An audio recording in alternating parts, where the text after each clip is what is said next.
A local couple in Trail had a close call as a stray bullet shattered their window just after midnight. Hear what the couple had to say. Plus, the sudden closure of a beloved restaurant is prompting some concerns about the decline of local businesses. We're seeing widespread rain this morning, but that'll be switching over into snow as cold air moves in behind a cold front. We'll talk more about it coming up. Live, local, late breaking. This is NewsWatch 12 this morning. Good morning. The time is 6 a.m. as we take a live look at Phoenix this morning. Raining out there on the highway, so take it easy as you drive out. Welcome to NewsWatch 12 this morning. I'm Damon Alvarado. And I'm Brinkley Hill. We're going to check in with Storm Tracker 12 meteorologist Sarah Kress about that rain that we're seeing. What can we expect for today? Yeah, this morning as you're heading out the door, you're going to want to take just a little bit of a time and extra caution heading along the roads. Seeing rain already this morning.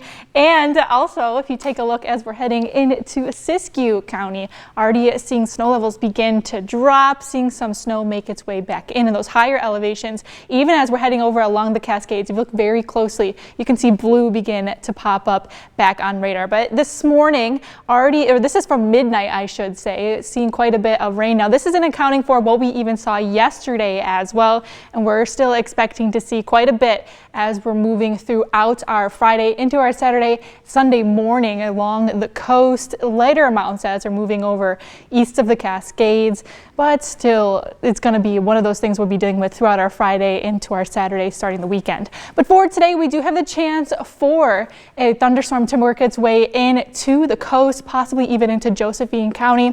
High temperatures are going to remain mild as we're moving throughout the day, and we're also seeing some pretty windy conditions as we're waking up this morning, especially into those higher elevations east of the Cascades, and as we're heading into the Shasta Valley as well as the coast. Still dealing with that wind advisory until about 1 p.m. today. After that, we'll see the winds begin to settle a bit. We'll go ahead and break down what we'll be seeing as well for that snow coming up in our next forecast.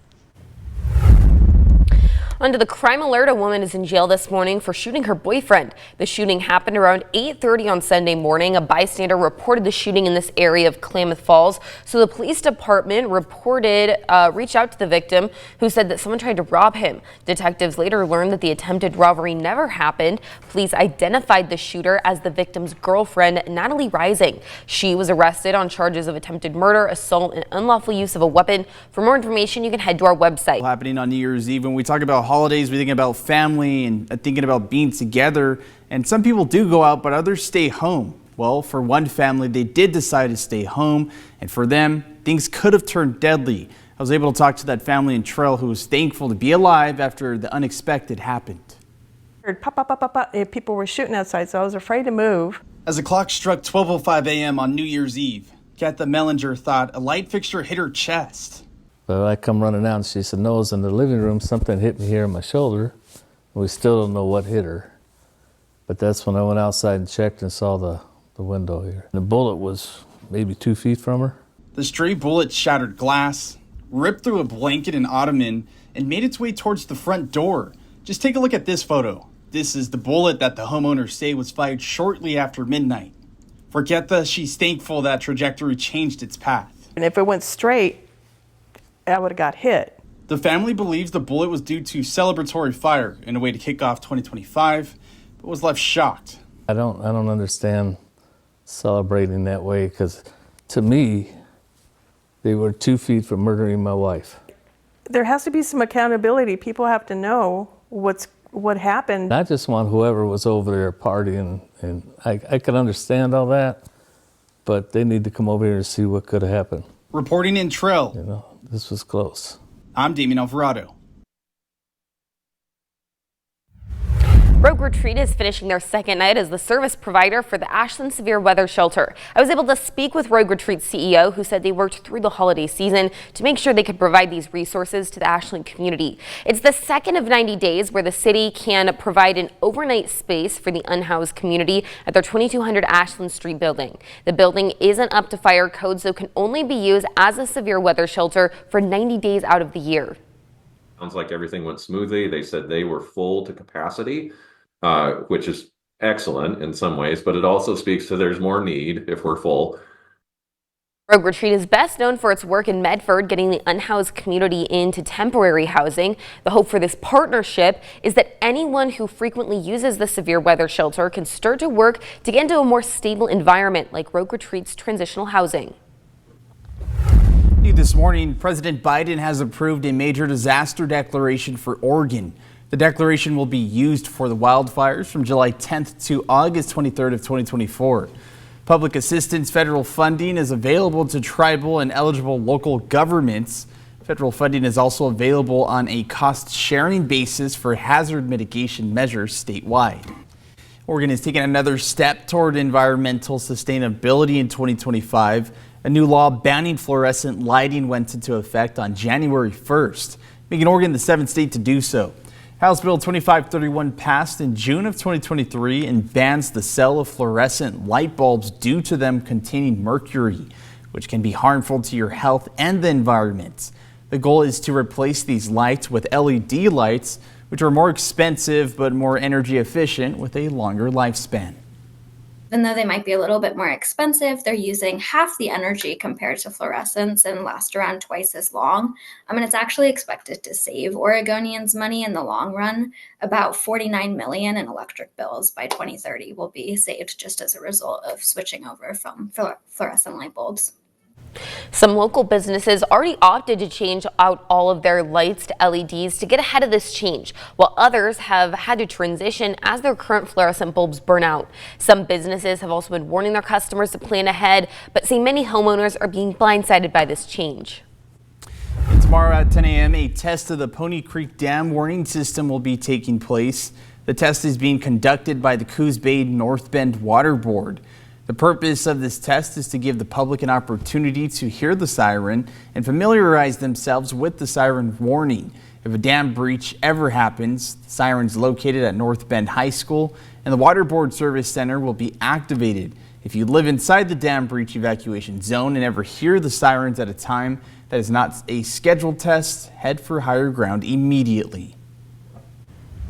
A decades-old staple in the Ashland community has announced it's closed its kitchen. This is a trend of hardship for restaurants in the area. The owner of Pie and Vine said the business was sold to a group that reached out interested in buying the building. The new owner says the announcement about the location's future should be coming in the following weeks. Across the street from Pie and Vine, another new restaurant opened this year. Masons on Main confirmed that it's struggling for just like other restaurants and businesses in the city.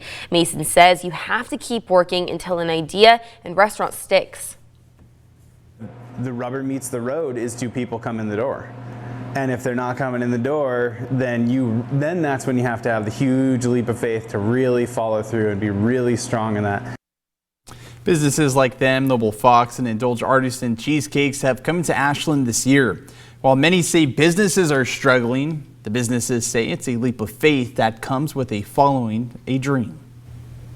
Another crowd favorite restaurant has announced their closure. Pump House 2.0 has announced they'll be closing their doors on Saturday, January 18th. Pump House posted on Facebook saying that they fought hard to keep their doors open, which has been a struggle. They're inviting the community to come by, make one last good memory, and say goodbye.